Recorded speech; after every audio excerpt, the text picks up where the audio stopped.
Well, first of all, hello my friends in Norway. The Open Medicine Foundation, I started it about 4 years ago, and we started it by setting up a foundation so that we could fund research into ME-CFS and other complex illnesses. And I started it with the Open Medicine Institute, and we were funding work through the Open Medicine Institute, and they did some of the projects that we were able to fund. And then we basically brought on a scientific advisory board with Ron Davis being the director. He's the director of the Stanford Genome Technology Center. And he brought on 3 Nobel laureates and 6 members of the National Academy of Sciences and some other really top high-level scientists. And we now have 12 scientists on our board and growing, because we're starting to bring in some international people, and so I'll be able to announce that a little bit later.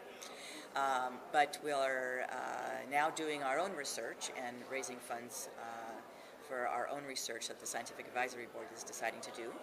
And we're separate from Open Medicine Institute as a foundation that basically funds and facilitates research and facilitates education. So we are building up a group to educate pediatricians and physicians and school nurses and school administrators, so that way we can teach people how to notice and recognize and accommodate kids in school, and start sending and distributing and disseminating information to doctors so we can make doctors more aware. And we're also working on PR so that we can bring some awareness for this illness.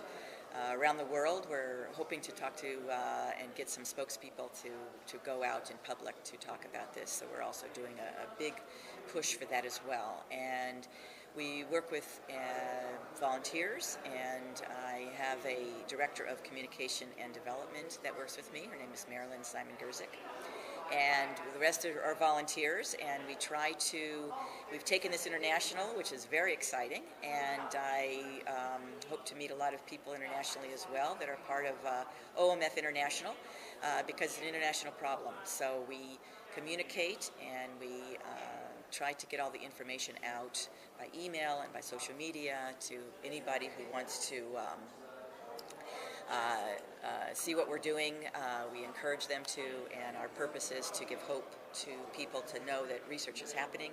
We have some major research projects going on right now. One of them is the severely ill patient study. It's a big data study. It will literally give us results of over 1 billion different data points. And so we've already drawn all the patients. We already have our clinical results done, and they will be open to all researchers to look at the results and do their own research, and we encourage other researchers to do that. So we are open, Open Medicine Foundation, we're open, and we're putting it up on our website literally in about 2 weeks, so they can look at the results of things that we can put on the website from our clinical results.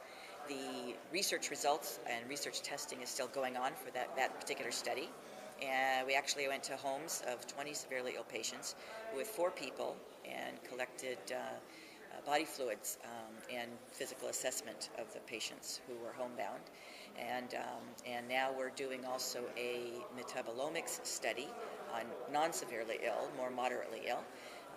We're doing a validation study and genetic study on metabolomics, which is very exciting because it looks like there's a lot of abnormalities in the metabolomics. And if we validate that, we'll be able to look at what really is happening at the molecular level and cellular level of patients through their metabolomics, and see what types of things we might be able to do some clinical pilots to try to improve their metabolomics and try to improve symptoms. So there are a lot of other research projects going on that hopefully by the time that we can look at the data in about 6 months, we should have a lot to say and a lot of results coming up. And our goal is to share it with the world, share it with other researchers, and collaborate with other researchers. So that's really what we're about.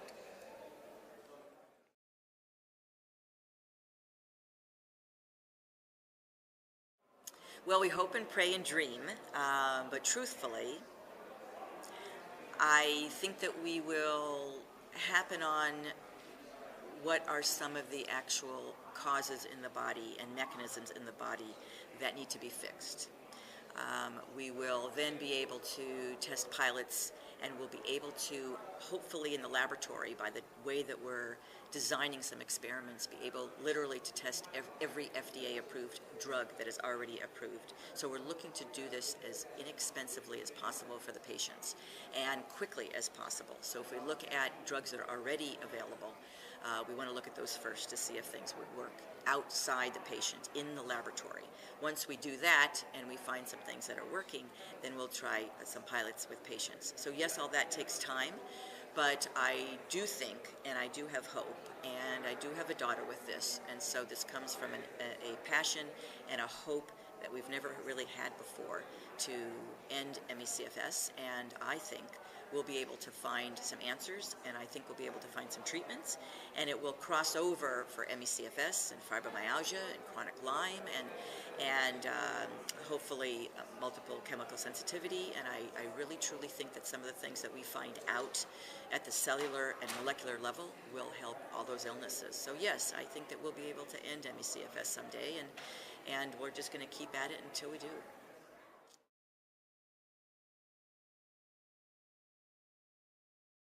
I should have some results to talk about at that point, because probably in the next 3 to 6 months we will have some results.